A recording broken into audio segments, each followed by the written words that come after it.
உனை நான் சுமப்பதினால் இதயமும் கருவறைதான். மனதால் நானும் அன்னையே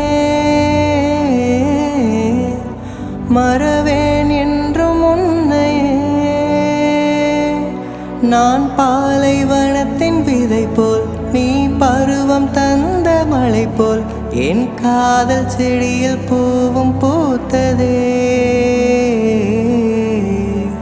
உன் விழி திறந்திருந்தால் விடியலை தேவையில்லை. உனை நான் துறந்திருந்தால் உயிரது சொந்தமில்லை. இத்தனையும் இனி கிடைக்குமா? கிடைக்கும் கிடைக்கும் நான் கூட சொல்கிறேன். அழகே பிரம்மனிடம் மனு கொடுக்க போயிருந்தேன்.